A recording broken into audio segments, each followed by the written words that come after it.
Vamos ficar de pé e começar com uma oração.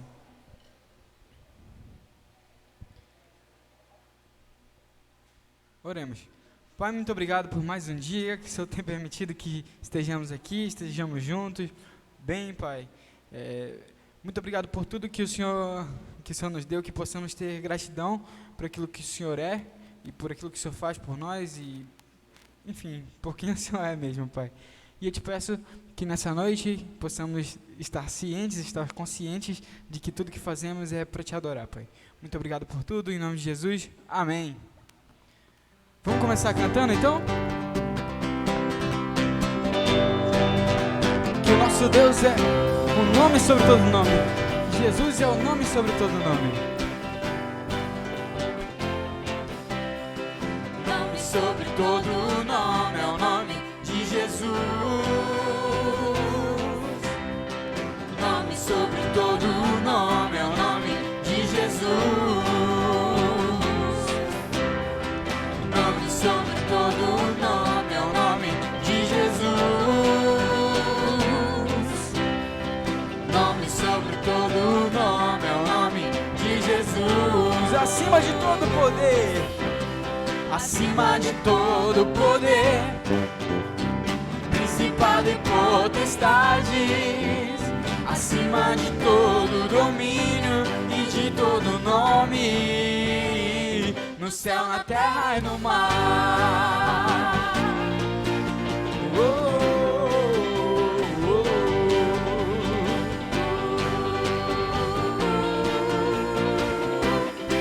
oh, oh. Nome sobre todo nome é o nome de Jesus. Nome sobre todo nome é o nome de Jesus. Nome sobre todo nome é o nome de Jesus. Nome sobre todo nome é o nome de Jesus. Tribos e raças virão na presença do Senhor. Línguas, povos e nações celebrarão o nome de Jesus. Oh, oh, oh.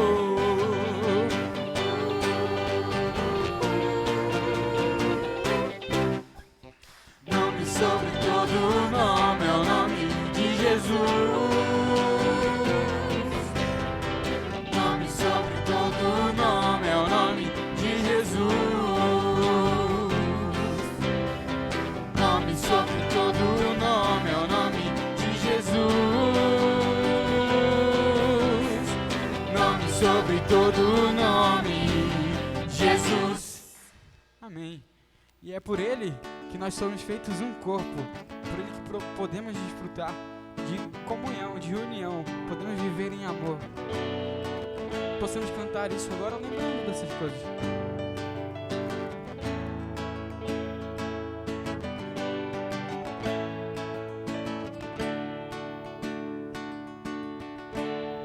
Como filhos suplicamos pelo Verbo que tudo criou, que seu Espírito nos conceda andar como Ele andou, vivendo em humildade, vivendo em mansidão, na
só corpo, um só Espírito, uma esperança, um só Senhor, uma só fé, um só batismo, um só Deus e Pai.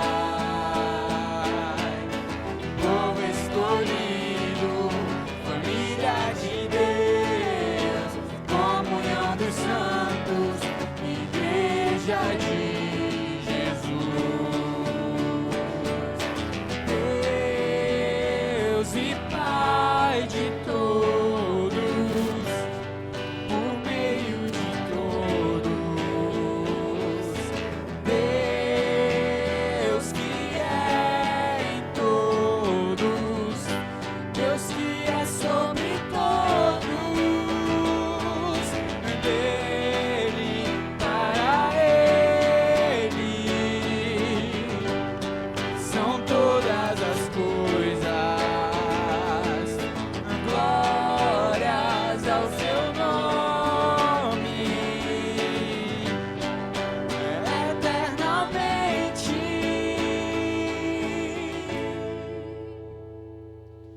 Um só corpo, um só Espírito, uma esperança, um só Senhor, uma só fé, um só batismo, um só Deus e Pai. Povo escolhido, família de Deus, comunhão dos santos, igreja de Jesus, igreja de Jesus, igreja de Jesus.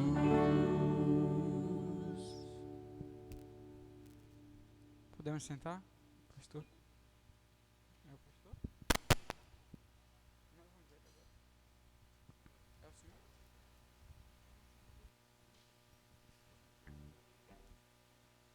Boa noite a todos. Todos estão conseguindo me ouvir aí?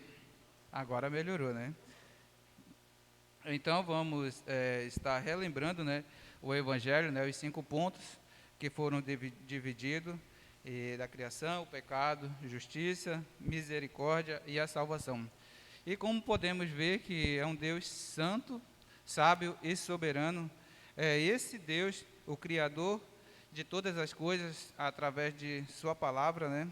E tanto também ele criou as coisas visíveis e as invisíveis. E também criou um jardim, onde ele fez o homem à sua imagem e semelhança, e pôs ali para que o homem fosse feito com o propósito de adorar. Esse homem era para adorar a Deus através da sua própria vida ali. E era um relacionamento em adoração ao Criador. E no mesmo jardim, né, onde Deus pôs ele deixou uma ordem a ele que ele, de todas as árvores, de todas as frutas, ele poderia comer. Mas a do meio do jardim, onde era a do conhecimento do bem e do mal, ele não poderia tocar. E esse era um pedido, essa era uma ordem que Deus tinha dado a ele, e ele não conseguiu, né, cumprir. E certamente, ainda no jardim, ele se deixou levar pelos desejos do seu próprio coração, ele se deixou levar pelas vontades da carne, ele se deixou levar pelo próprio engano ali. E a gente vê, né, que sabendo que tudo isso que aconteceu gerou o pecado. Então, sabemos que o pecado, ele foi separado ali de Deus, e toda a humanidade, né, que nasce após Adão, já nasce condenado, ou seja, já nasce separado de Deus. Mas, e com isso, eles foram separados, e toda a criação, toda a criatura criada por Deus sofre e geme hoje através do pecado. Ou seja, ou seja, está separado totalmente de Deus. E aí eles foram expulsos do jardim e da presença de Deus, tanto o homem quanto a mulher. E Deus, né, certamente não deixaria de cumprir a sua própria palavra, e como ele deixou bem claro, né, que se eles desobedecessem, certamente eles morreriam. E com isso, né, a gente vê que é um Deus santo, né, um Deus que faz a justiça dele e cumpre também a palavra dele nesse momento que ele disse que se desobedecesse, certamente morreria. E com isso, nós sabemos que é um Deus misericordioso. Nós sabemos que é um Deus que olha para as suas criaturas, afogado ali nos seus próprios desejos e paixões, olha ali para o povo caído, olha ali afogado totalmente no pecado, sem ter condições alguma de sair.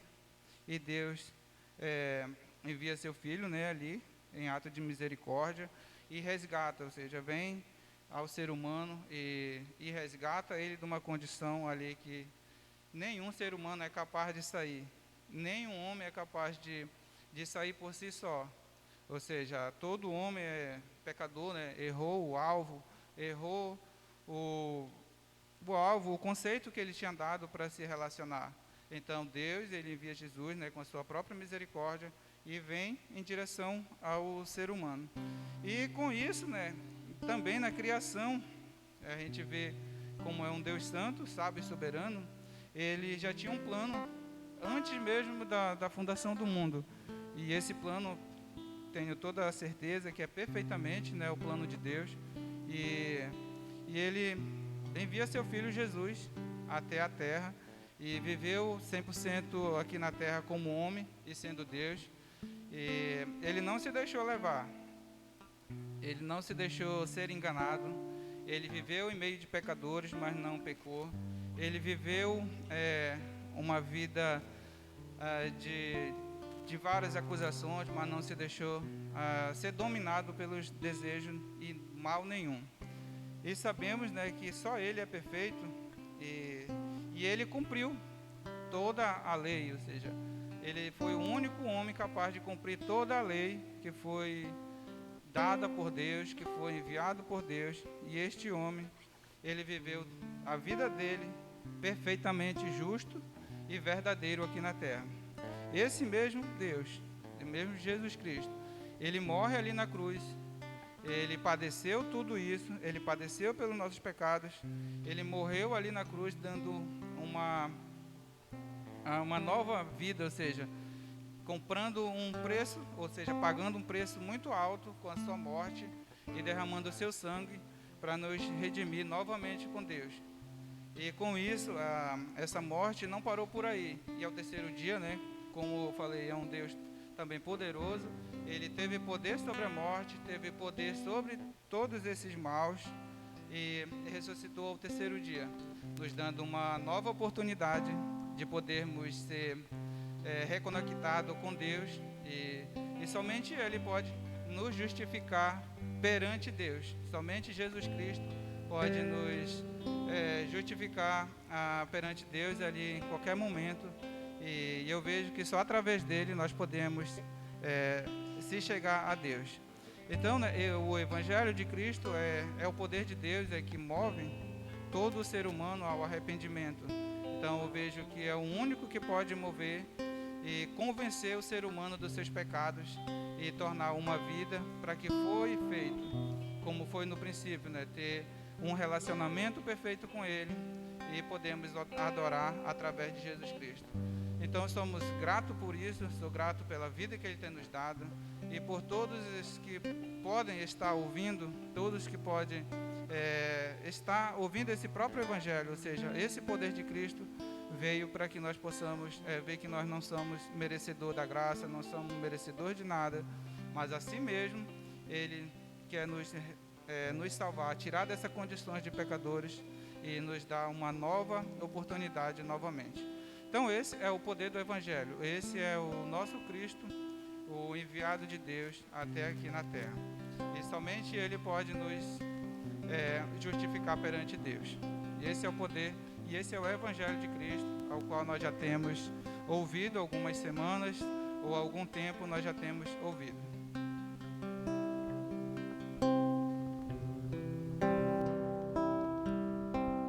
Vamos ficar de pé nesse momento? Nós recebemos o Evangelho, nós recebemos as boas novas de que Cristo venceu. E esse Evangelho não é para que vivamos de qualquer maneira. Esse Evangelho é para que vivamos em gratidão, para que vivamos sabendo que a nossa vida deve adorá-lo, deve glorificá-lo. A cruz poderia ter sido o fim, mas foi para nós o começo. Que possamos olhar e reconhecer quem Cristo é e adorá-lo por isso. A cruz não escreveu o fim da história, pois quando ele falou, tudo consumado está. O véu do templo se rasgou, a terra então tremeu, rochas se partiram, o céu se escureceu. Foi quando os que zombaram dele perceberam que aquela morte não representava o fim.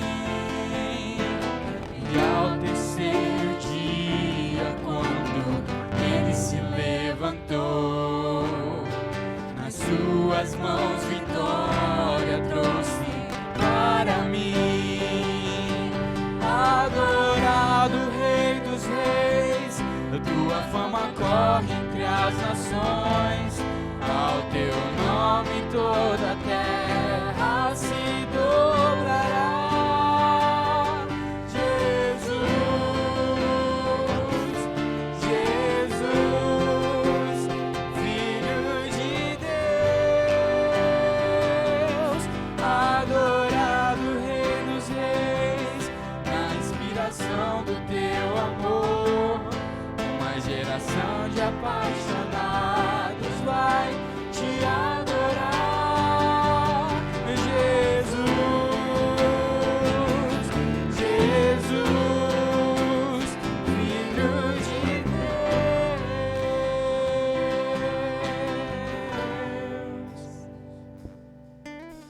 Aquela cruz não escreveu o fim da história, pois quando ele falou, tudo consumado está. O véu do templo se rasgou, a terra então tremeu, rochas se partiram, o céu se escureceu. Foi quando os que zombaram dele perceberam que aquela morte não representava o fim. E ao terceiro dia, quando ele se levantou, nas suas mãos vitória trouxe para mim. Adorado Rei dos Reis, tua fama corre entre as nações. Ao teu nome toda a terra se dobrará. Jesus, Jesus, Filho de Deus, adorado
fama corre entre as nações. Ao teu nome toda a terra se dobrará. Jesus, Jesus, Filho de Deus, adorado Rei dos Reis, na inspiração do teu amor, uma geração de apaixonados vai te adorar. Jesus, Jesus, Filho de Deus.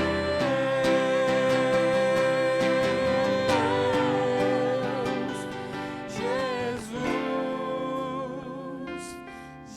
Jesus, Filho de Deus.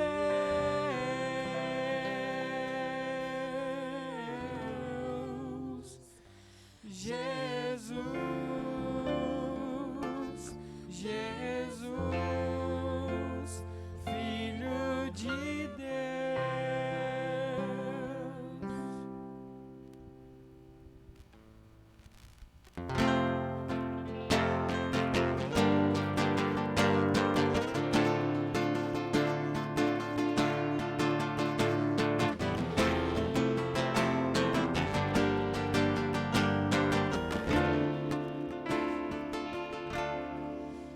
Abençoá-los com todas as bênçãos do Espírito, postos em lugares celestiais em Cristo, para o louvor da sua glória. Eleitos antes que o mundo fosse fundado, chamados para a santidade em amor diante dele, predestinados para filhos de adoção, segundo a sua boa vontade. Deus, o Pai da glória, nós te rendemos graças, Senhor Jesus, o Cristo. Nós te exaltamos.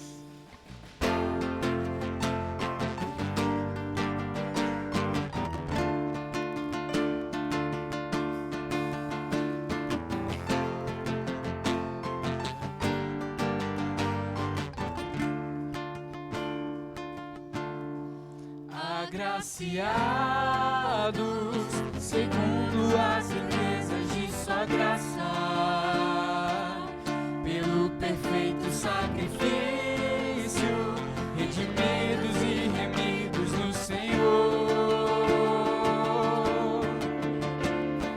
para o louvor da sua glória. Fomos convocados para a certeza da esperança, segundo sua vontade,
pois nele foram criadas todas as coisas nos céus e na terra, sejam tronos, soberanias, poderes ou autoridades.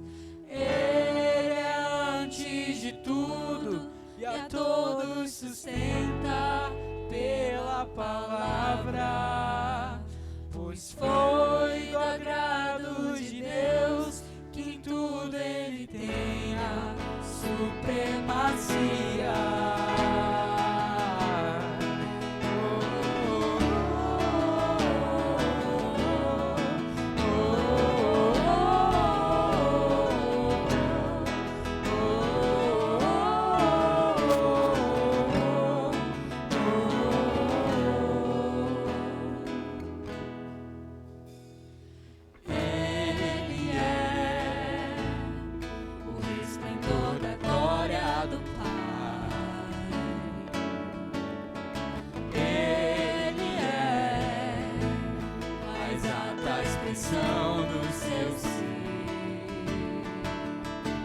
Pois nele foram criadas todas as coisas nos céus e na terra, sejam tronos, soberanias, poderes ou autoridades. Ele é antes de tudo e a todos sustenta pela palavra. Foi do agrado de Deus que em tudo ele tenha supremacia.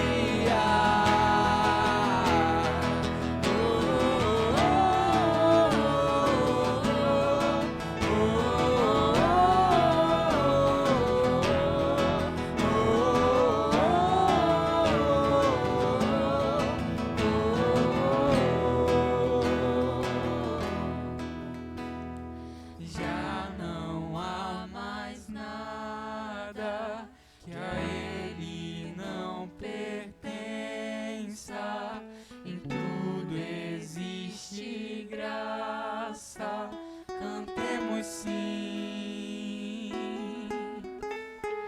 já não há mais nada que a ele não pertença, em tudo existe graça, cantemos sim, já não há mais nada que a ele não pertença, em tudo existe graça, cantemos sim. Já não há mais nada que a ele não pertença, em tudo existe graça, cantemos sim.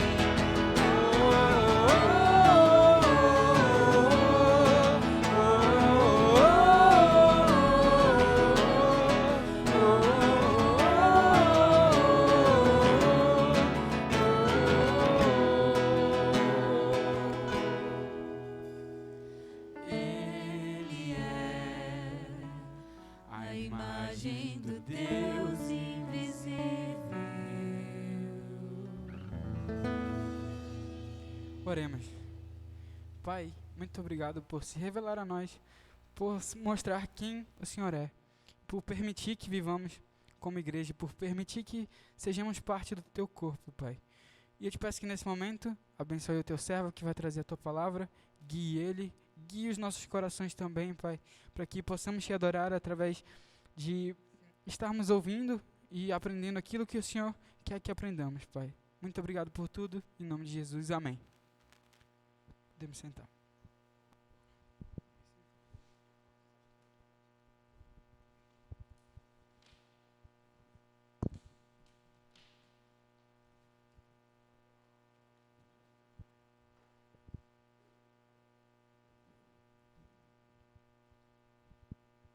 Boa noite.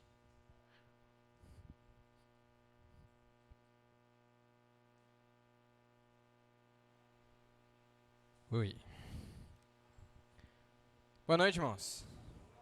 Boa noite. Não sei se eu não ouvi na primeira, ou vocês não ouviram.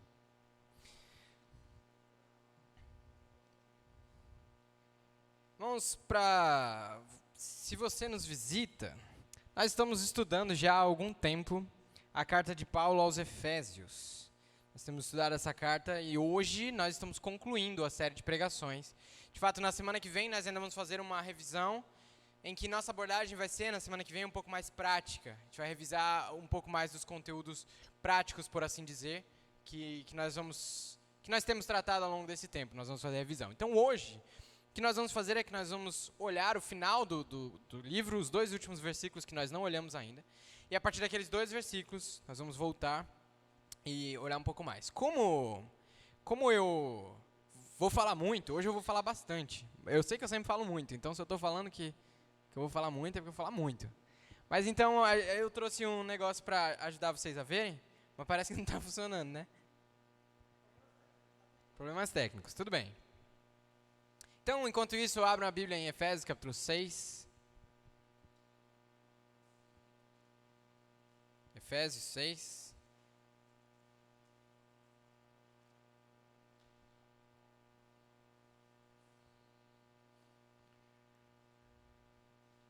A TV estava ganhando, né? Eram 4 pessoas, uma TV. Eita.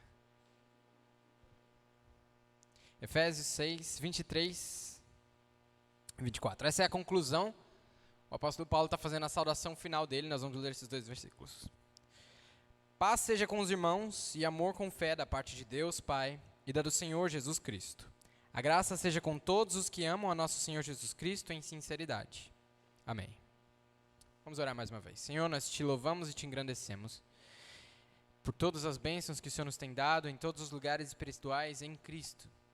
Nós agradecemos porque o Senhor soberanamente nos salvou e nos separou para fazer parte da tua família.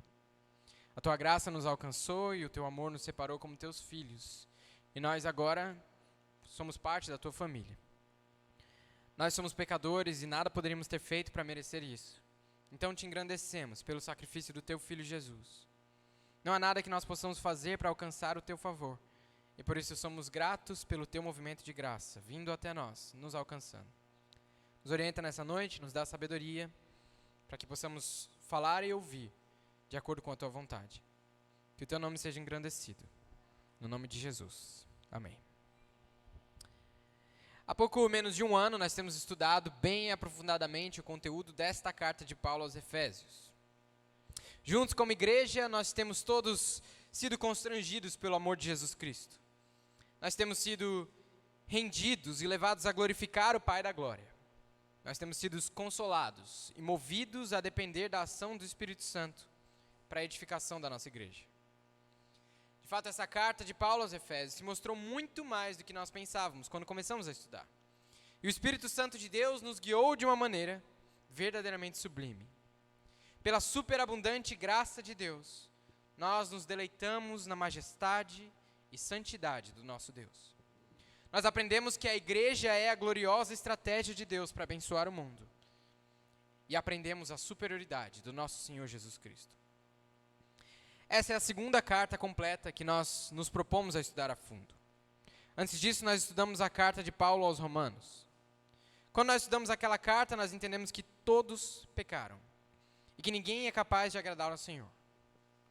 Nós percebemos que fomos salvos e justificados gratuitamente pela graça de Deus e que somente pela obra redentora do Senhor Jesus Cristo nós somos parte de uma nova humanidade, do povo de Deus. Nós aprendemos que somos alvo da graça, de um Deus que nos livra da condenação e nos conduz a viver inclinados para o Espírito. Nós somos consolados na certeza de que nada nos separará do amor de Deus.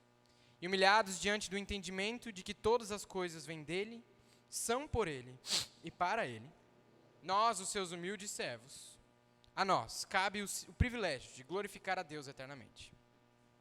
Já na Epístola aos Efésios, nós somos levados a contemplar a majestade do Deus triuno, a quem agora nós adoramos, e da revelação gloriosa deste Deus no Filho eterno, o nosso Senhor Jesus Cristo. O assunto central desta epístola é o Deus triuno, revelado em Jesus Cristo. E o foco é a relação deste Deus, que é santo, sábio e soberano, com seu povo, sua família. Meu amor, vamos lá? Pode ir, cara. A gente está lá. Volta. Volta mais uma. Fica aí. Beleza, obrigado. Bom, ao longo do nosso estudo nessa carta ficou claro que há um Deus digno de adoração e que separou cada pessoa nessa igreja para o louvor da glória dele. É cuidado da sabedoria e soberania de Deus que nós estejamos estudando esta epístola juntos neste momento. Durante uma pandemia global, em meio a medos e incertezas, perseguições e aflições, após muitas lutas e muitos lutos, ao enfrentarmos situações complexas e dolorosas, a nossa igreja tem sido ricamente e sobrenaturalmente abençoada pela palavra de Deus disposta nesta carta.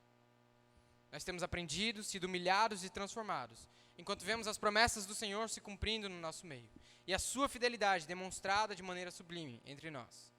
Nós temos sido transformados e gradualmente santificados, à semelhança do nosso Salvador.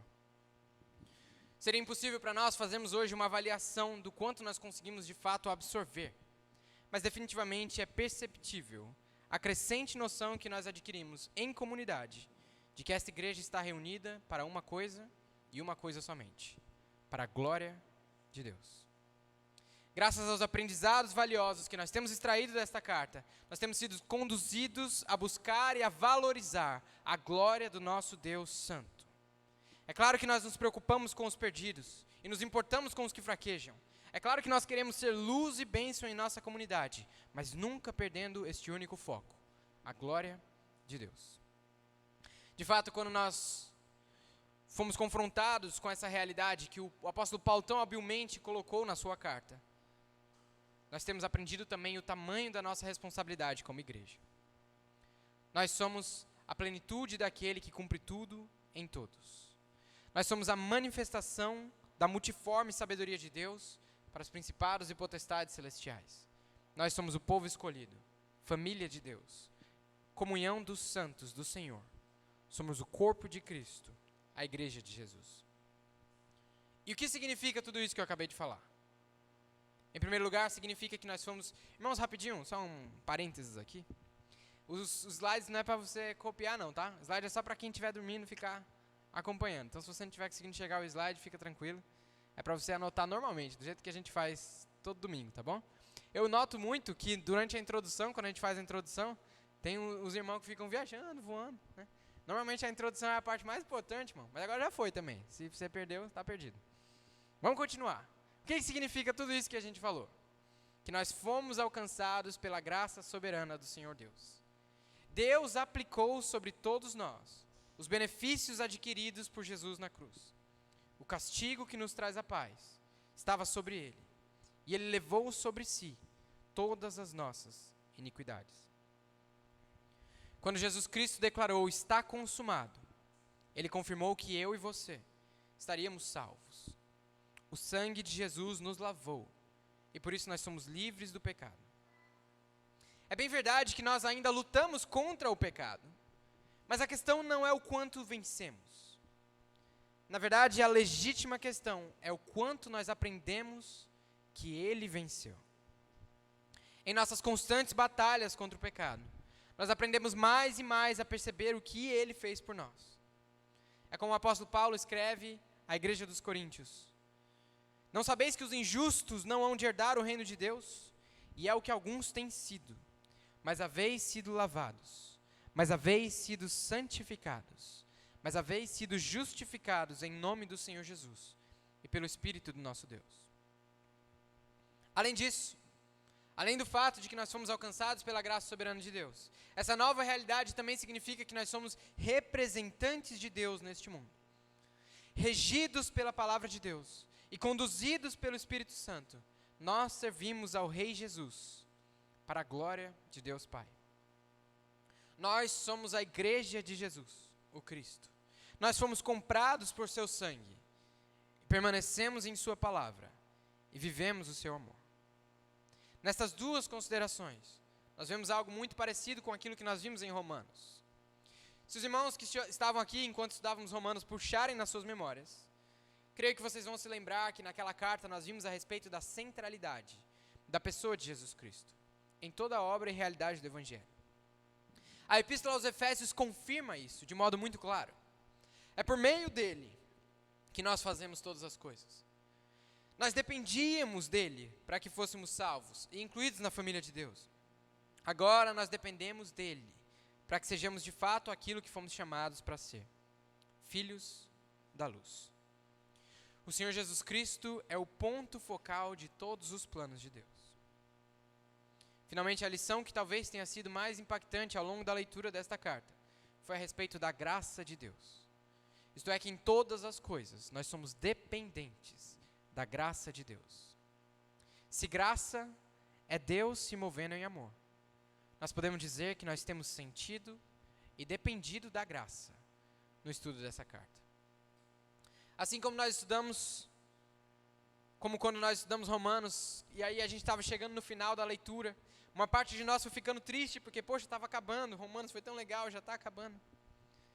Mas da mesma maneira, quando nós terminamos de ler Romanos, a gente já sentiu entusiasmo pela próxima carta, pelas próximas descobertas que nós teríamos.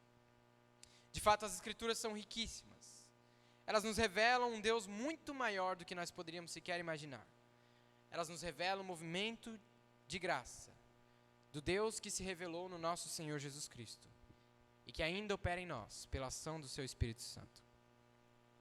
Assim, nós vimos ao longo da Epístola aos Efésios, essa parte eu deixo você copiar se você quiser, que o Deus Santo, sábio e soberano, revelado na pessoa de Jesus Cristo, é o centro de todas as coisas, para o louvor da sua glória. O Deus Santo, sábio e soberano, revelado na pessoa de Jesus Cristo, é o centro de todas as coisas, para o louvor de sua glória. E nós, como igreja de Jesus Cristo, podemos e devemos andar de modo digno do nosso chamado, vivendo em santidade e andando como filhos da luz. O Deus Santo, sábio e soberano, revelado na pessoa de Jesus Cristo, é o centro de todas as coisas. E nós, como igreja de Jesus, podemos e devemos andar de modo digno do nosso chamado. Por isso nós abrimos aqui e olhamos estes versículos, lemos juntos. Nós vamos olhar mais uma vez estes dois versículos e nós vamos fazer algumas considerações a partir deles, que vão ajudar a gente a refletir no conteúdo da carta aos Efésios. Se você viajou até aqui, o que nós fizemos agora foi revisar a carta aos Efésios, o conteúdo da carta aos Efésios, num apanhado geral. Mas nós vamos olhar um pouco mais a fundo algumas dessas coisas. Então vou ler mais uma vez os dois versículos, 23 e 24. Paz seja com os irmãos, e amor com fé, da parte de Deus Pai e do Senhor Jesus Cristo. A graça seja com todos os que amam a nosso Senhor Jesus Cristo em sinceridade. Amém.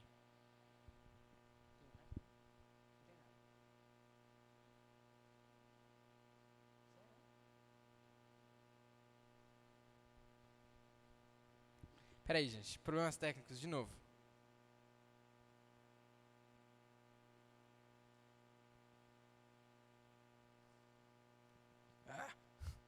Nessa hora tudo quebra, né?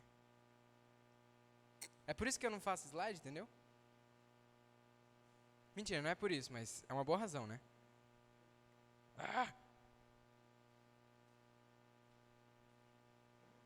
Tá bom, deixa quieto. Não queria mesmo.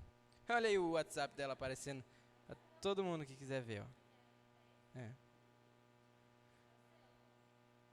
Todo mundo viu que você estava fixada lá em cima, ó. Tá bom. Seria o ideal desligar a TV enquanto fazia essas coisas, mas vamos continuar, vai? Tá bom, olhando para essa conclusão do apóstolo Paulo, a gente vê alguns termos interessantes que também aparecem na introdução da carta. Graça e paz. Graça era uma palavra que era uma saudação comum dos gregos, e paz era uma saudação comum dos judeus. A palavra graça é a palavra charis. Charis. E aí, charis é como os judeus falavam, charis. E aí hoje até tem uns irmãos que fazem isso ainda, né? Graça? Então.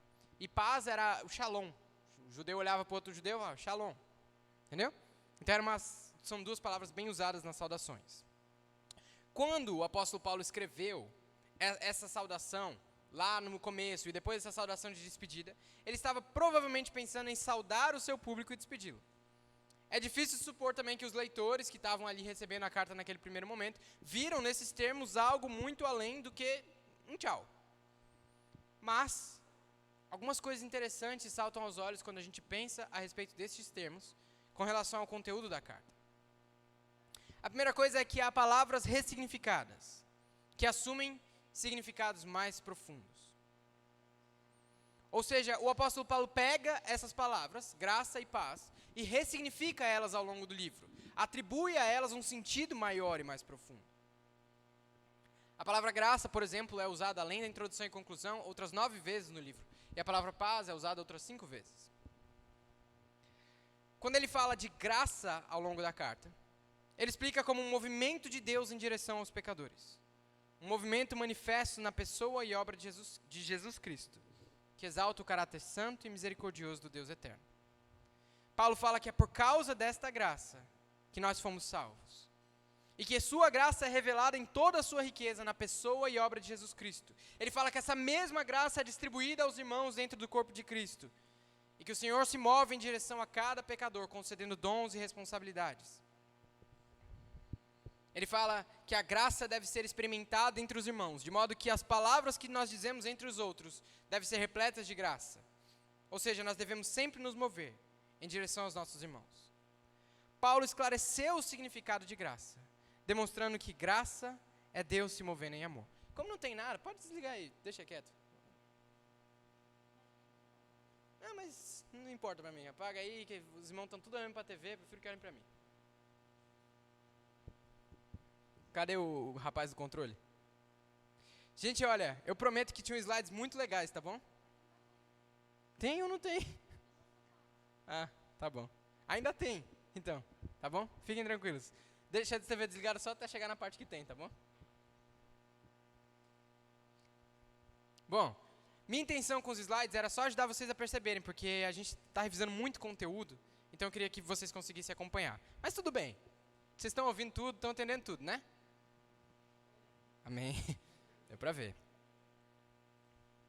Bom, Paulo tinha dito no começo da carta que o Deus bendito tinha nos elegido ainda antes da fundação do mundo, que Ele tinha nos incluído na sua família e que Ele fez isso para o louvor da glória do seu caráter. Olha aí no capítulo 1, versículo 6. Na falta de slide, a gente olha a Bíblia, que a Bíblia funciona. Acharam? Efésios capítulo 1, versículo 6.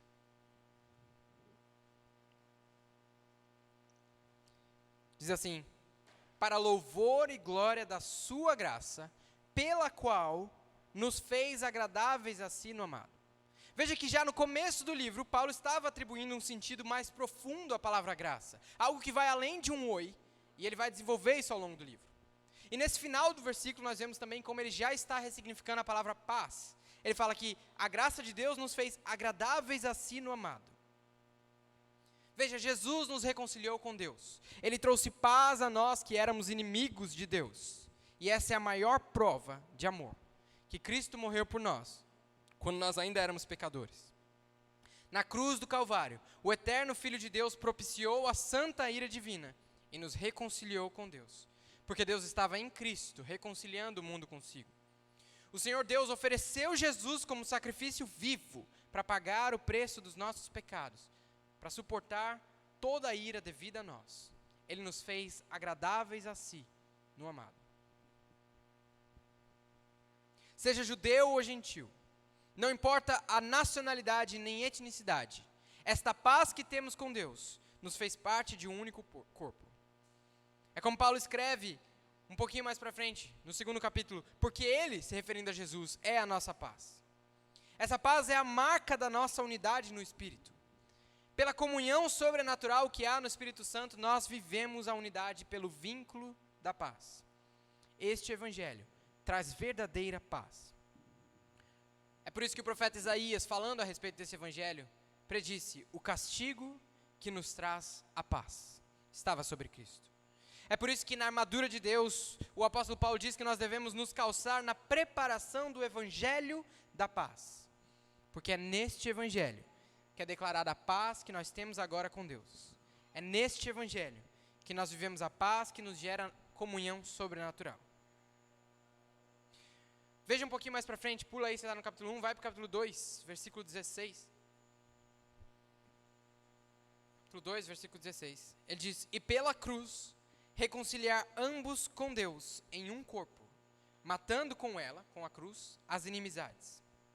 E vindo, ele evangelizou a paz, a vós que estavam longe, e aos que estavam perto, porque por ele ambos temos acesso ao Pai, em um mesmo Espírito.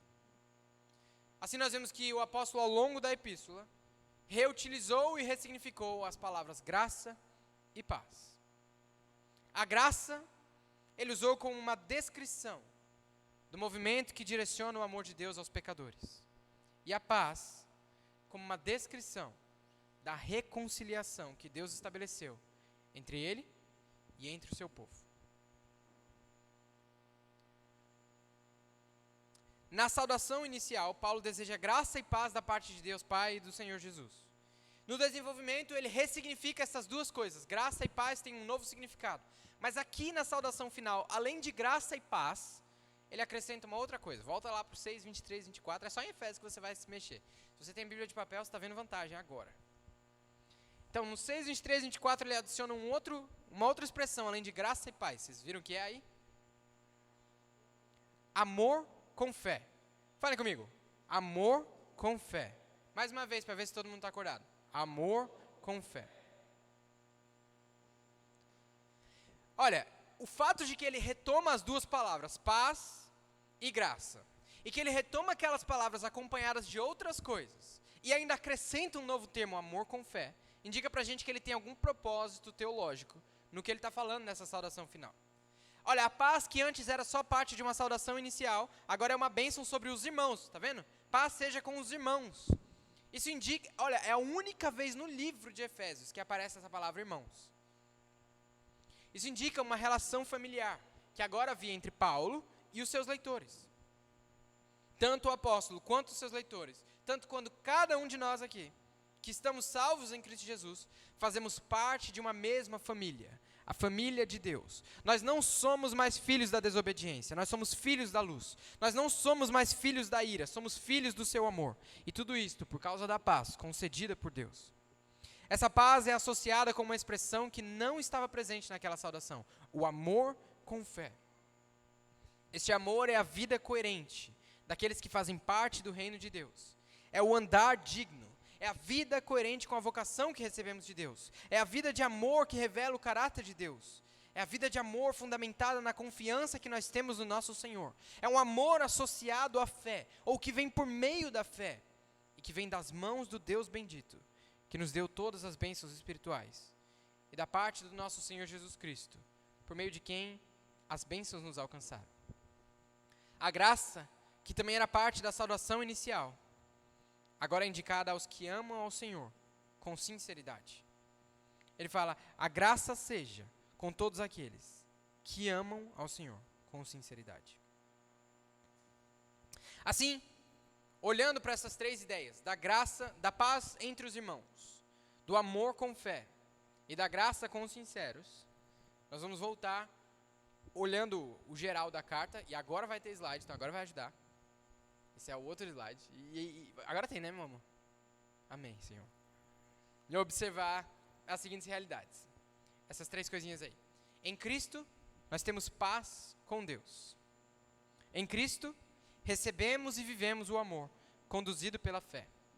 E em Cristo, na comunhão do Espírito Santo, experimentamos a graça do Deus Santo, sábio e soberano. Olha, a gente tenta fazer um negócio que não seja de 3 pontos, né? Mas o Paulo não ajuda. Ele quer tudo fazer 3 pontos. Mas tem um irmão que estava fazendo a pregação dele e ele estava agoniado. Aí, irmão, por que você está agoniado? Não, porque só tem 2 pontos na minha pregação. Meu irmão, calma. Mas tá. Então, em Cristo temos paz com Deus, em Cristo recebemos e vivemos o amor conduzido pela fé, e em Cristo, na comunhão do Espírito Santo, experimentamos a graça do Deus Santo, sábio e soberano. Vamos lá, então. Agora está quase no meio. Então, em Cristo temos paz com Deus. Olha, tem até uma movimentação. Uma coisa que a gente percebe já nesse começo, nessas 3 coisas, o que vocês perceberam de comum nos 3 pontinhos? O quê? Em Cristo, em Cristo. A ênfase está na pessoa de Jesus Cristo. O Deus triuno revelado em Jesus Cristo é o personagem central e o ponto focal de tudo que é descrito nessa carta. Chama a atenção que lá na saudação inicial, o Deus Pai seja identificado a partir do nosso Senhor Jesus Cristo. Isto é, Ele é o Deus que se distingue por ser o Deus que é Pai de Jesus Cristo. Aos Romanos, o apóstolo já havia afirmado que os homens tentaram fazer Deus conforme a imagem do homem corruptível, que tentaram deturpar a imagem do Deus verdadeiro e moldá-lo conforme as suas próprias vontades. É por isso, por causa da loucura dos homens, que dizendo-se sábios tornaram-se loucos, e que tentaram moldar um Deus à semelhança das suas próprias vontades, é por causa disso que o Deus verdadeiro é identificado somente a partir da pessoa de Jesus Cristo. Somente Jesus Cristo conhece plenamente e revela o Deus verdadeiro. Ele é o caminho, Ele é a verdade, Ele é a vida. E sem conhecer a Cristo, ninguém jamais conhecerá ao Deus verdadeiro. É comum nos nossos dias ouvir por aí a respeito de fé em Deus. Tem que ter fé em Deus, tem que ter fé em Deus. Mas que Deus é esse? É uma falsa imagem de algum Deus que circula pela boca de pessoas que não têm entendimento do Evangelho de Jesus Cristo.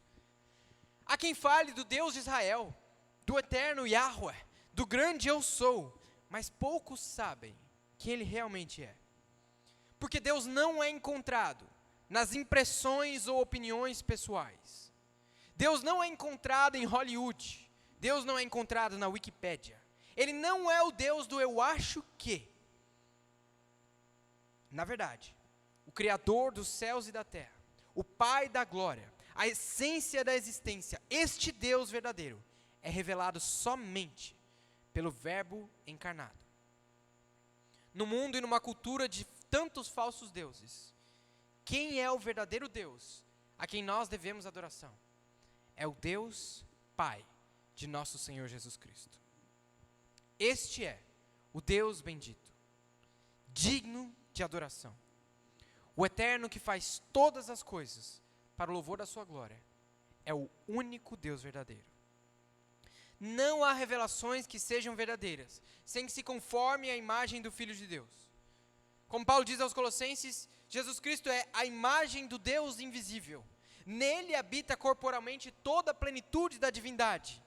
Ou como diz o apóstolo João, o Filho que está no seio do Pai é quem revelou ao Deus eterno. E tudo isso concorda com o que disse o autor aos Hebreus, naquele texto que nós acreditamos dizer que a revelação das Escrituras é a revelação final.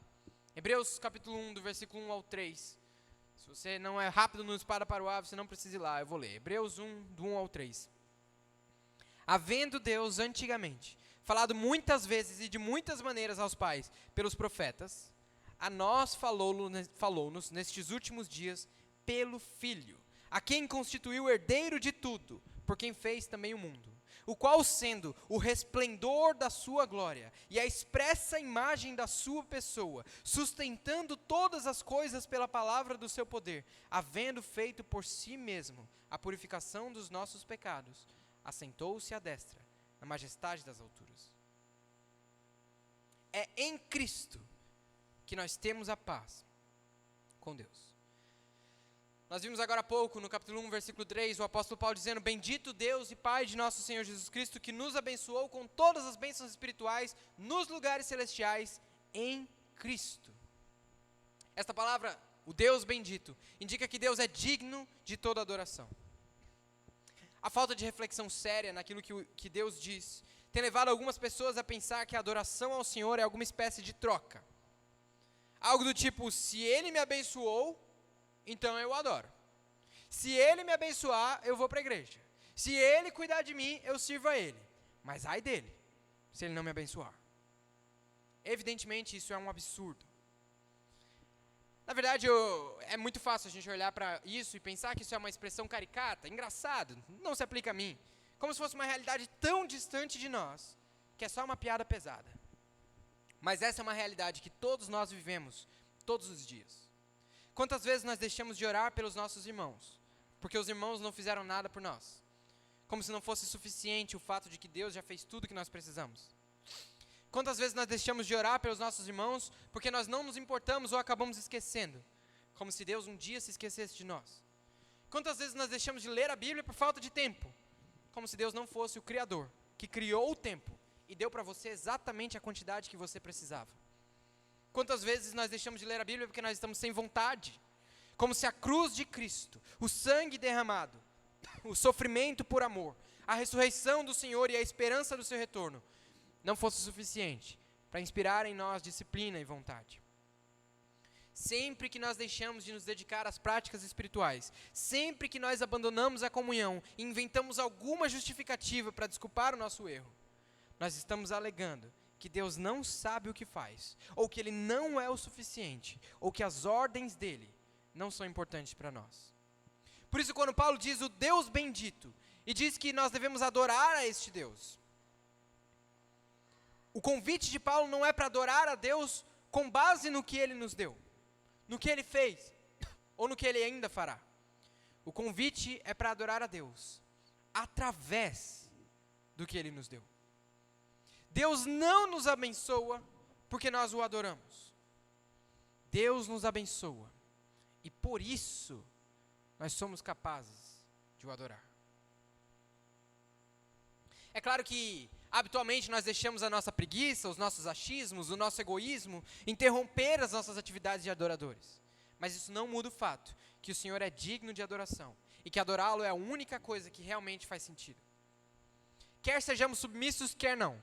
Quer sejamos agradecidos a Ele, quer não. Quer sejamos constantes no Senhor, quer não.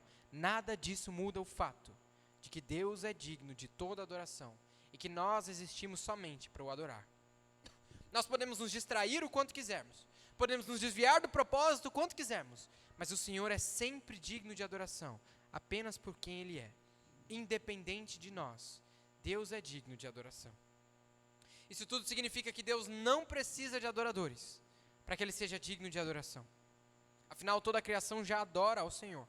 E Ele não tem necessidade de bajulações para que seja digno de adoração. Ainda assim, a nós é concedido o privilégio de viver para Ele. Mas se adorar ao Senhor é a maior alegria que existe. Se viver em adoração é um grande privilégio. Por quê? Nós vivemos constantemente buscando os nossos próprios interesses. Por quê? Nós insistimos em viver uma vida egoísta, se a vida de adoração é tão mais elevada. A resposta é tão simples quanto dolorosa, porque nós somos pecadores.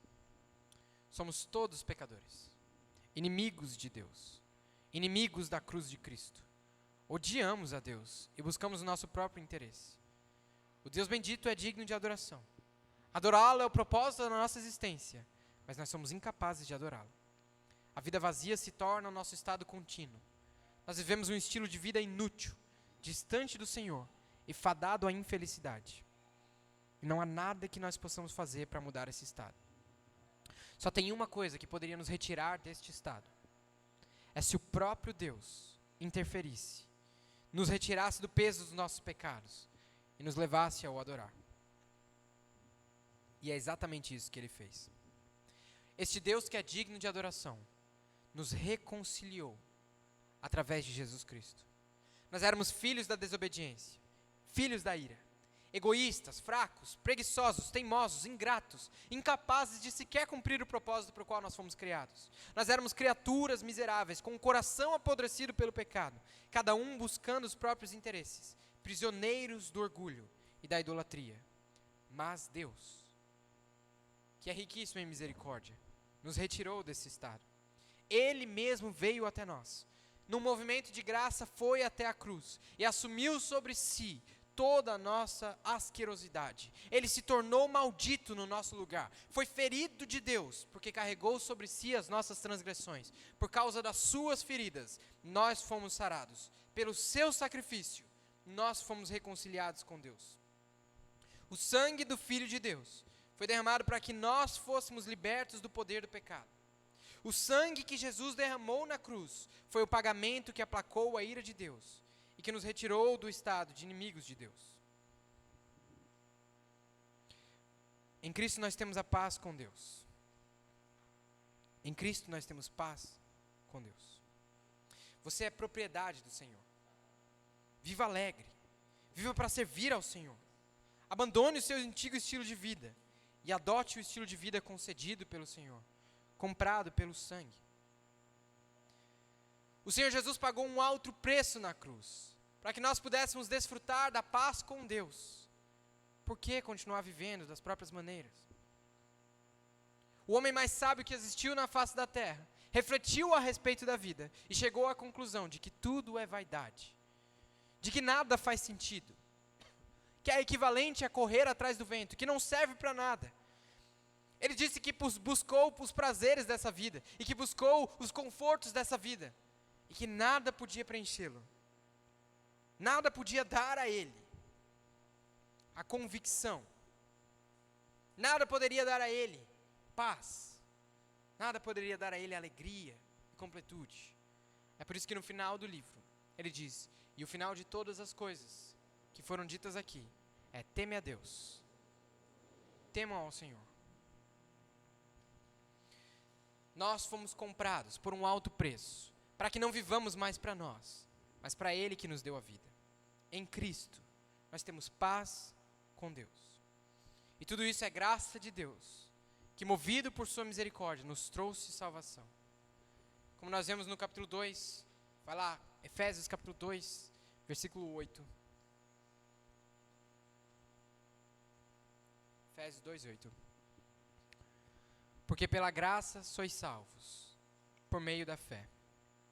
E isto não vem de vós, é dom de Deus.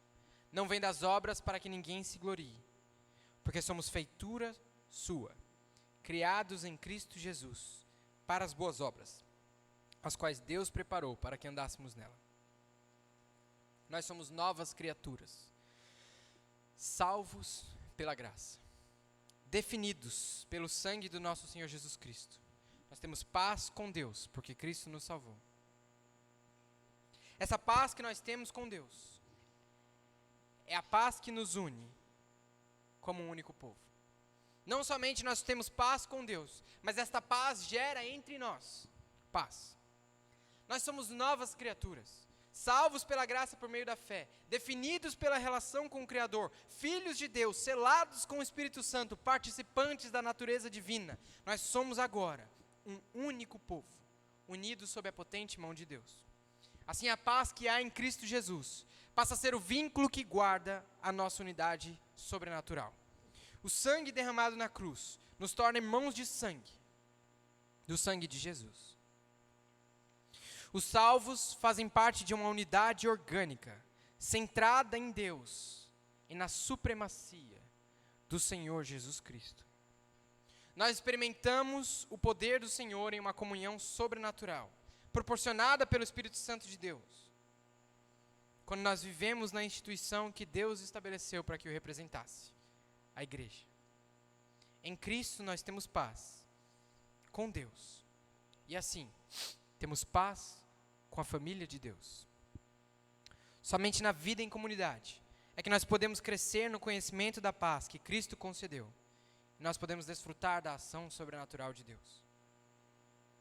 Nós queremos conhecer mais ao Senhor e ter mais intimidade com o Senhor. Queremos descobrir o que Ele quer que eu faça, o que Ele quer de mim, mas queremos fazer isso longe da comunhão dos santos. Mas não foi assim que Deus separou, não foi assim que Deus determinou, não foi isso que Ele disse que deveria acontecer. E quando nós estamos lutando contra o nosso pecado e perdendo as batalhas contra o pecado, o último lugar que nós queremos estar junto é na comunhão dos santos, mas não deveria ser assim.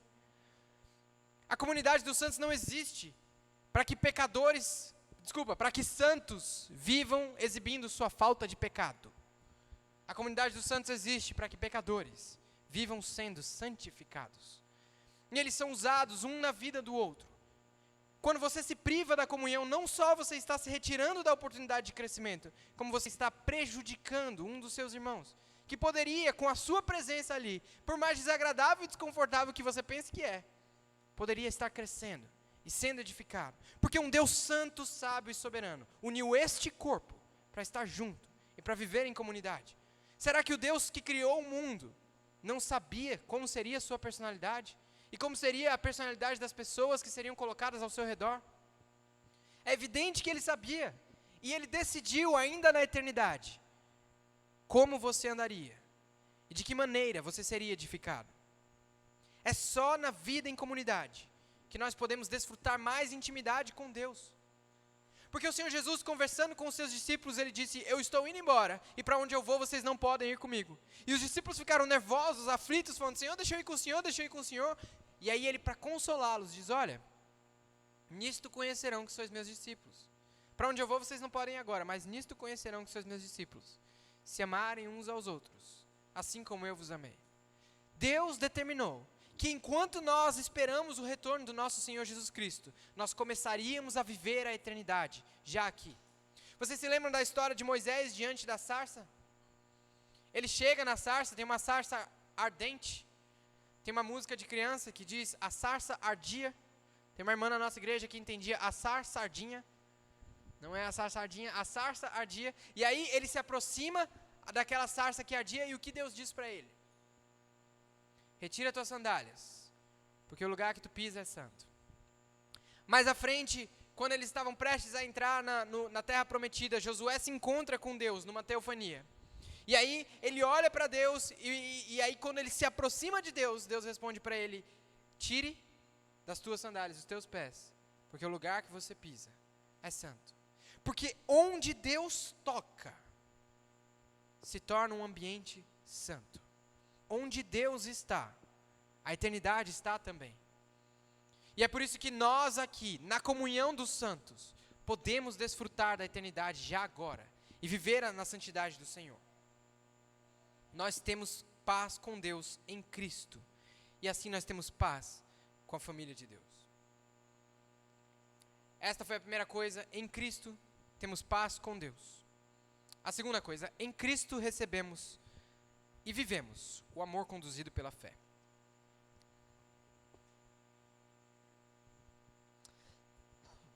A segunda coisa que nós vimos lá no texto é aquela expressão diferente: amor com fé.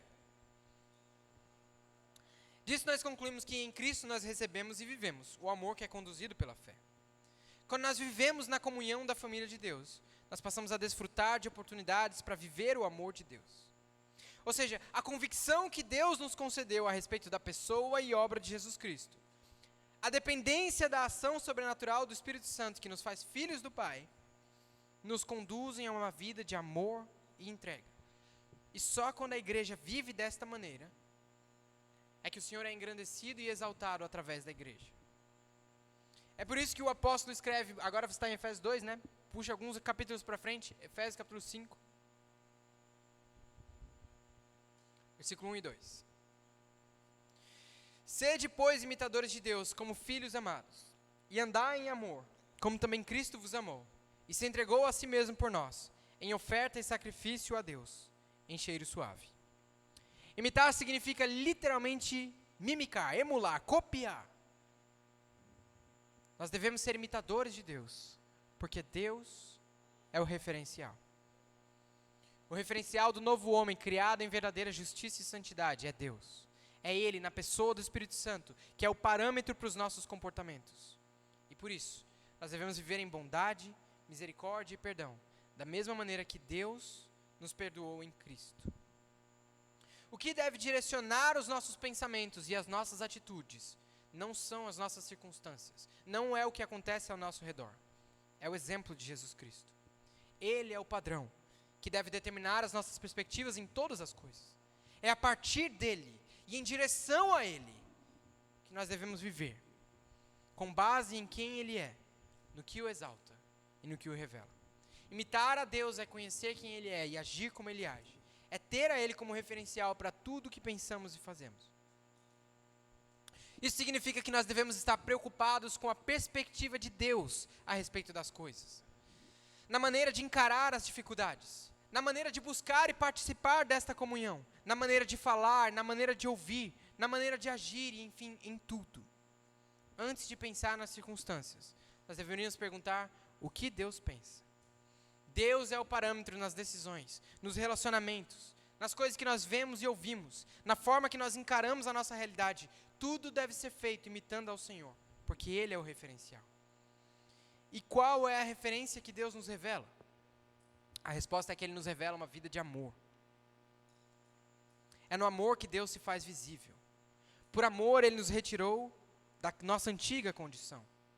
Jesus Cristo derramou o seu sangue em favor dos seus inimigos e os reconciliou. Nós éramos inimigos e por amor Ele nos fez amigos. Assim, o amor de Deus é o objeto da nossa imitação. Nós devemos viver o amor uns com os outros, a semelhança do amor de Cristo. E como é o amor de Cristo? É um amor de entrega total. Amor sem reservas. Essa entrega é aos outros, independente do dano pessoal que haverá para mim. Neste sentido, o amor é derrota. O nosso movimento de amor, que começa como gratidão a Deus, se direciona a outras pessoas, sem esperar nada em troca. No sentido em que o amor que vivemos uns com os outros imita a Deus. Este amor é vitória. Vitória do nosso Senhor.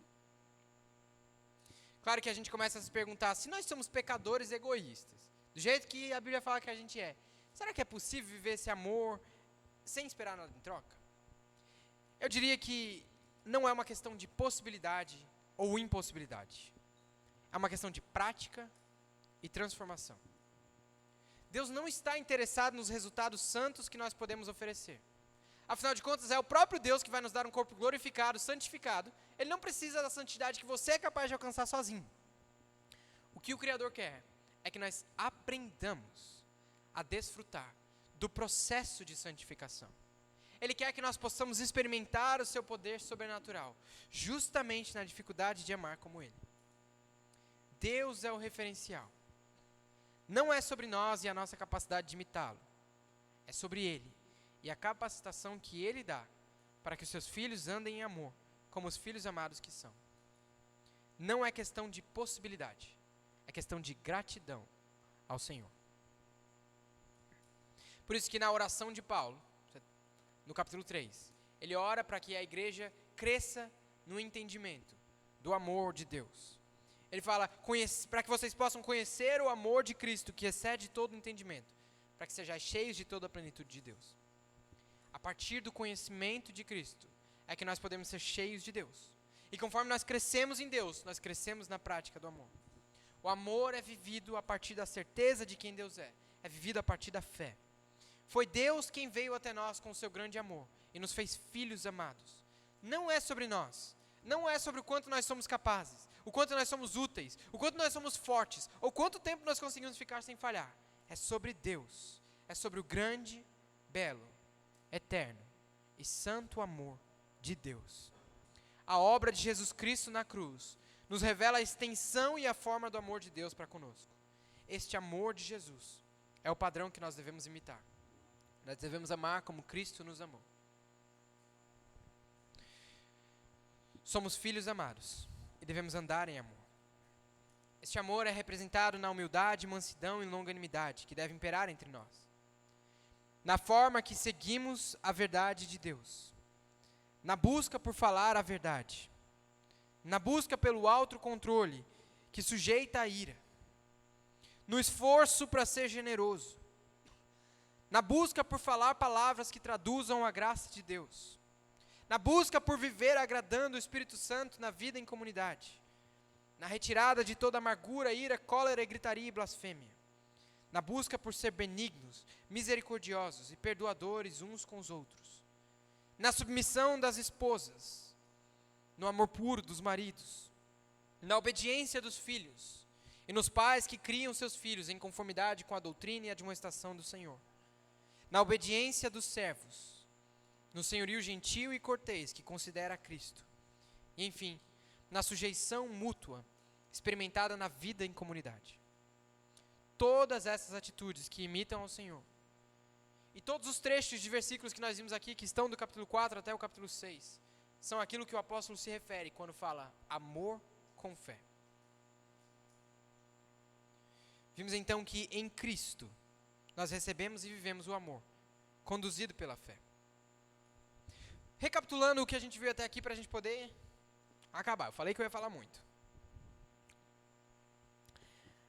A paz que aparece, tem aí? Obrigado. Isso. A paz com os irmãos, que ele fala no final da sua saudação ali, resume o que a gente viu do capítulo 1 ao 3. Toda a situação de que nós somos reconciliados com Deus e que estamos em paz uns com os outros e que agora vivemos numa igreja que glorifica ao Senhor. E a parte do amor com fé resume o que nós vimos do capítulo 4 até o capítulo 6. Toda a parte prática, tudo que nós devemos fazer. Então só resta uma coisa sobre essa saudação de despedida: falar a respeito da graça. E o que é a graça? A graça é um movimento de Deus até nós. Um movimento que é experimentado por nós e traduzido por nós, de modo que ele capacita a viver o amor com fé. É a graça de Deus que nos trouxe paz. E é pela graça que nós vivemos o amor. A graça é o ponto comum da exposição do apóstolo Paulo aos Efésios, porque a graça descreve a maneira que Deus operou em nós. Quando Deus está conversando com Moisés, Moisés pede para ver a glória dele. A resposta de Deus, falando a respeito da glória dele, é a seguinte: terei misericórdia de quem eu tiver misericórdia, e me compadecerei de quem eu me compadecer. A graça é demonstrada na salvação individual que cada pecador recebe de Deus, e na vida em comunidade, que é privilégio daqueles que fazem parte da família de Deus. Nós temos falado muito ao longo dos últimos nesses últimos estudos, né, do capítulo 4 até o capítulo 6, a respeito da vida em comunidade. Então, o que significa comunidade? Comunidade é um grupo de pessoas que estão reunidas por uma razão comum. Ou seja, tem alguma coisa fora das pessoas que leva as pessoas a estarem juntas, e elas passam a viver e partilhar de uma mesma vida, que gira em torno de algo que é comum. Por exemplo, se nós falamos de uma comunidade ribeirinha, o que eles têm em comum? O rio, né? O rio, o fato de que eles subsistem a partir do rio e de que eles têm uma ligação individual com o rio. E quando nós falamos de comunidades políticas, o que tem de comum? Aí são os interesses políticos comuns, visões sociais concordes e assim sucessivamente. Quando nós falamos da comunidade cristã, o que tem em comum? Cristo. É a graça que nos alcançou e que nos une. A graça que nos tornou membros de uma mesma família e que opera em nós para vivermos o amor com fé e adoração ao Senhor. A comunidade dos santos que desfrutam da graça santificadora é a comunidade que vive sob o cuidado do Pai, fundamentada em Jesus Cristo e guiada pelo Espírito Santo. É o movimento de Deus que nos move também. Essa graça descreve o movimento de Deus. É também a graça que nos responsabiliza. Porque o movimento da graça de Deus nos leva a um movimento de gratidão. Se nós recebemos a graça, agora nós devemos ser transmissores dessa graça. E por isso vivemos como filhos da luz. Porque o eterno Deus triuno se move até nós, de modo que nós podemos desfrutar da obediência. Quando nós andamos na luz, nós temos comunhão uns com os outros. Quando nós vivemos em torno da graça de Deus, a nossa comunidade representa a comunhão eterna do Deus triuno. Você entende o que nós estamos dizendo? Que o nosso Deus é de uma essência em 3 pessoas, e que essas 3 pessoas se movem constantemente em direção uma outra. É isso que nós vemos no batismo de Jesus Cristo, quando o Pai manda descer sobre o Filho e o Espírito Santo.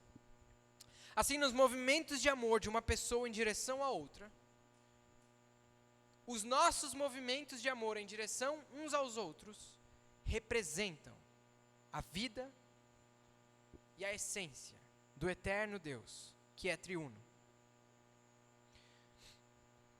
Dependentes da graça de Deus, nós representamos este Deus, quando nós vivemos direcionando os nossos esforços para servir uns aos outros. Um coração que ama ao Senhor, entende sua graça e vive em completa gratidão, é um coração que deseja comunhão. Somente na comunhão experimentada na igreja de Jesus, nós podemos viver na luz. É como nós dissemos insistentemente, se somos luz, certamente viveremos em comunhão. E nesta vida em comunhão, nós nos comunicaremos com palavras de graça, ensinando e aconselhando uns aos outros as palavras de Cristo. Nesta vida em comunhão, nós viveremos emoções controladas pelo Espírito Santo, cantando e dando graças, declarando a grandeza do Senhor e a nossa profunda dependência da graça dEle. E tudo isso também é por graça de Deus. O Deus eterno separou criaturas miseráveis para experimentarem do privilégio de render tudo a Ele. E tudo isso porque Ele é o Deus santo, sábio e soberano, que busca o louvor da própria glória. Qual sacrifício é grande demais para servir a este Deus? Qual esforço é trabalhoso demais? Qual pregação é longa demais? Qual igreja é quente demais? Qual dor dói demais? Qual medo assusta demais? Quais mágoas machucam demais? Qual é a dificuldade que não pode ser superada quando nós servimos a este Deus santo, sábio e soberano, que faz todas as coisas para o louvor da sua glória? Que honra, que privilégio nós temos de servir ao Deus vivo. Se Deus é o personagem principal desta epístola, nós somos os seus coadjuvantes. Nós temos o privilégio de fazer parte da história que Ele está escrevendo, na qual Ele é o personagem principal. Nós fomos chamados para viver a partir dEle, por meio dEle e para Ele. Nós fomos chamados para glorificar ao Senhor eternamente. Nós existimos para o louvor da glória de Deus. Experimentamos a salvação para o louvor da glória da sua graça. Vivemos em comunidade para o louvor da glória de Deus. E tudo isso por causa da superabundante graça de Deus. Graça é Deus se movendo em amor. E eu vou falar algo mais a respeito disso no final. Por enquanto nos basta dizer que se Deus veio até nós, Ele nos possibilitou que nós possamos nos mover em direção uns aos outros, num amor com fé. E nós vemos que esta graça que permeia o amor com fé e a paz, culmina, ou é dada para aqueles que amam ao Senhor, com amor sincero. Olha lá no capítulo 6, versículo 24.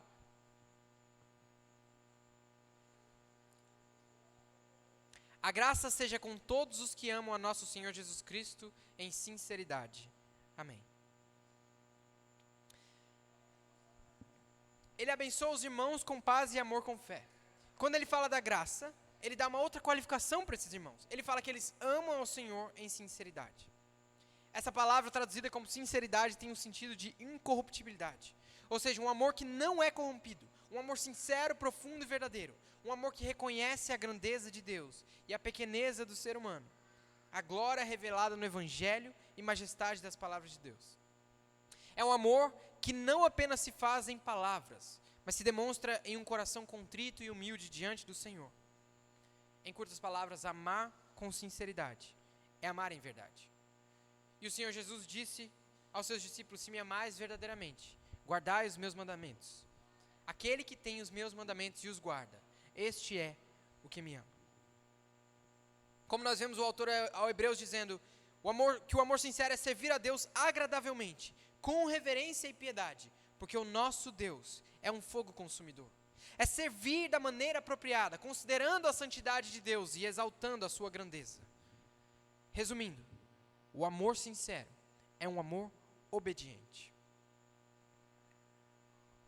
É impossível que a igreja se mantenha firme e obediente se ela não se apegar à palavra de Deus. A igreja deve se manter fiel à doutrina de Cristo, sempre buscando entendimento, mais e mais entendimento da vontade do Senhor. A igreja deve se apegar e depender completamente da palavra de Deus. Se a palavra for querida para a igreja, ela permanecerá amando sinceramente. Se nós mantivermos o apego, a atenção e o cuidado e o carinho com a palavra de Deus, nós seremos, como o apóstolo Paulo escreve aos Filipenses, irrepreensíveis e sinceros, filhos de Deus inculpáveis, no meio de uma geração corrompida e perversa. Lembrem-se disso, nunca se conformem ao que escutam por aí. Lutem diariamente para aprender as palavras de Deus. Essa aqui é a nossa despedida da epístola de Paulo aos Efésios. E aí eu estou gastando aqui um tempasso. Mas a Bíblia fala lá em Atos que quando Paulo foi se despedir dos Efésios, ele ficou pregando por tanto tempo que o rapaz dormiu e morreu. Caiu do alto do prédio e morreu. O apego que nós, como família de Deus, devemos ter pelas palavras de Deus, deve ser um apego profundo. Não se conforme ao que o mundo diz. Não se conforme ao que o mundo ensina. Não se conforme à própria preguiça que nasce da nossa carne. Leia. Peça ajuda de Deus. Busque conhecer ao Senhor e seja transformado pelo testemunho das Escrituras. As divisões e os escândalos tentam diminuir o poder da doutrina. Tentam tornar irrelevantes os ensinamentos das Escrituras, ou desconsideram suas partes fundamentais. A doutrina de Cristo é rejeitada porque as pessoas se afastam do que a Bíblia diz e passam a viver de experiências passageiras. E a igreja se torna um ambiente de experiências emotivas e não de entendimento daquele que criou as emoções. O ensino da palavra é abandonado porque as pessoas já não aceitam a suficiência da palavra. O povo de Deus vive sem temor porque não conhece o Deus revelado nas Escrituras, que é um fogo consumidor. O Senhor deixou as suas palavras inspiradas em um livro que é inspirado, inerrante e suficiente. O que mais nós precisamos?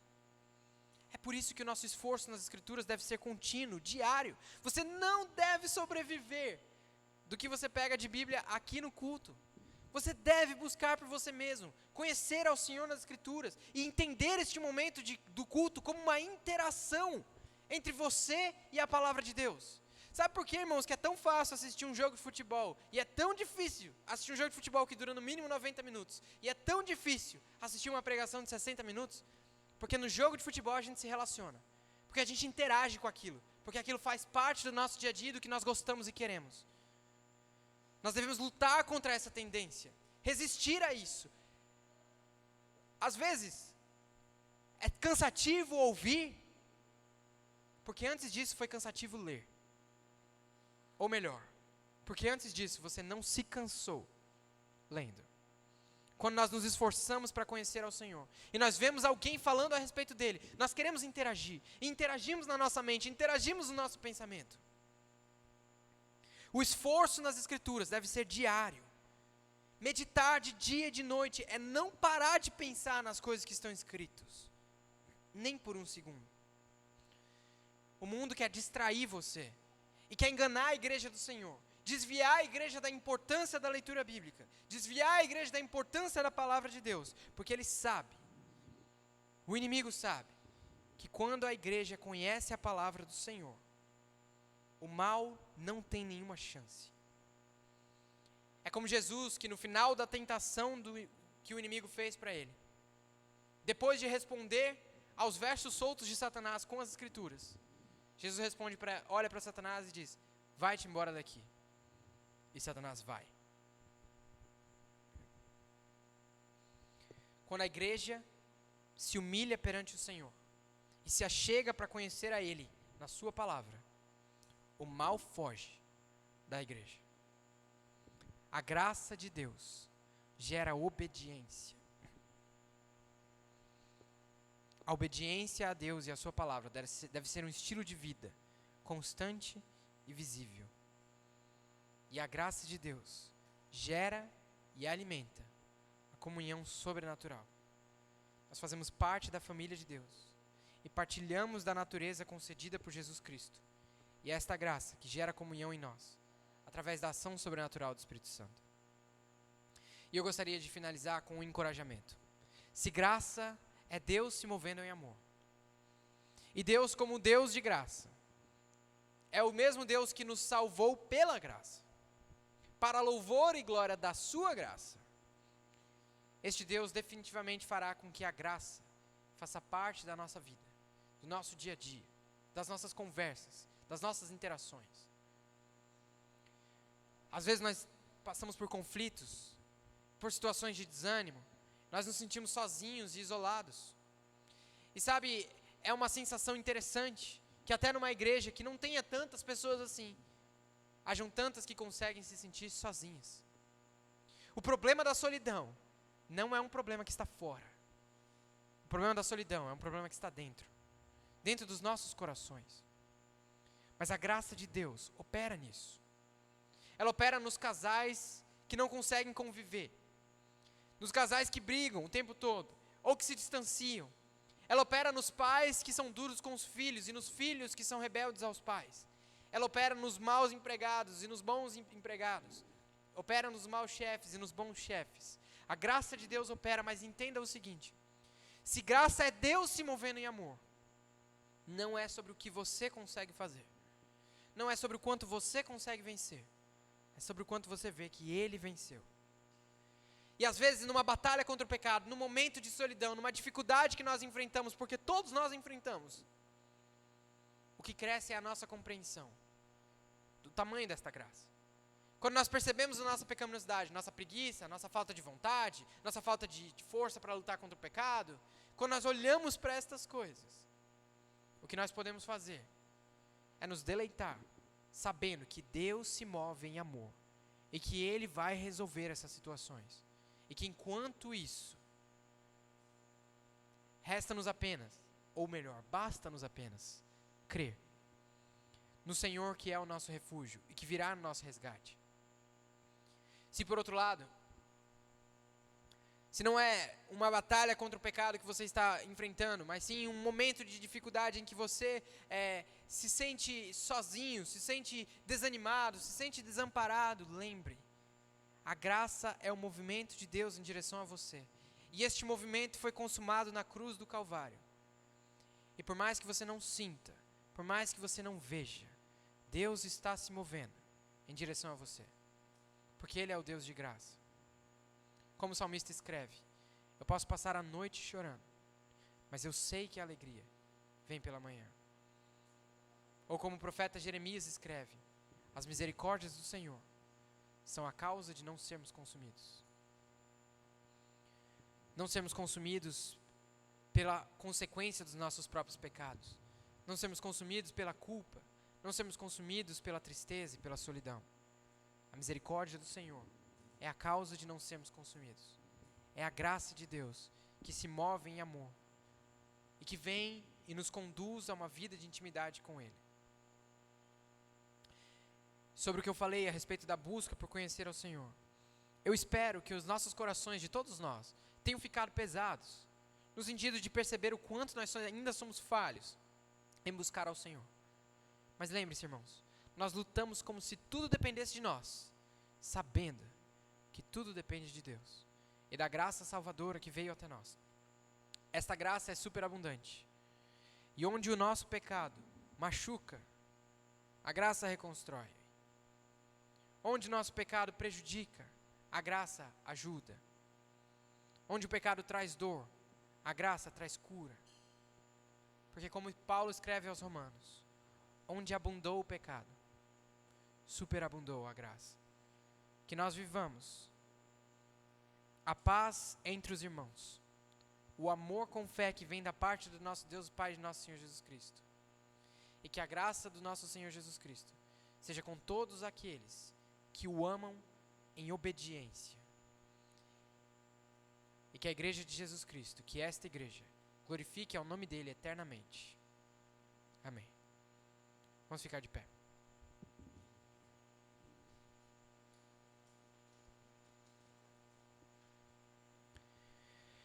Senhor, nós te louvamos e te engrandecemos por o Senhor ser este Deus santo, sábio e soberano, que veio até nós num movimento de graça, que nos reconciliou consigo e nos faz desfrutar da paz uns com os outros. Eu peço que o Senhor nos ensine a viver nessa paz, a desfrutar do amor com fé e a reconhecer o movimento da Tua graça. Que nós saibamos te amar com obediência e ter apreço pela Tua palavra. Que nós tenhamos forças para encorajar uns aos outros e disciplina para buscar conhecer ao Senhor na Tua palavra.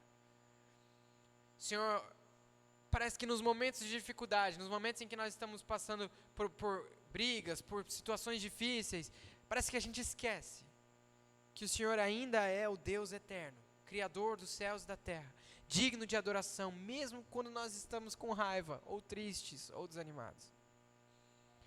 Mas nós te pedimos perdão por isso, Senhor, e te clamamos que venha com a Tua graça até nós, que continue a nos santificar, que continue a nos moldar, para que nós aprendamos cada vez mais a odiar o nosso pecado e a amar a Tua santidade. Que nós cresçamos no prazer que temos no louvor da Tua glória, e que nós possamos, Senhor, gradualmente, chegar à medida do homem perfeito, à semelhança do nosso Senhor Jesus Cristo, e que nós possamos, nos nossos corações sinceros, dizer: sobre todas as coisas, seja feita a Tua vontade. Transforma a tua igreja. Faz com que o teu amor transborde. E que o Senhor seja glorificado agora e para todos sempre. No nome de Jesus. Amém.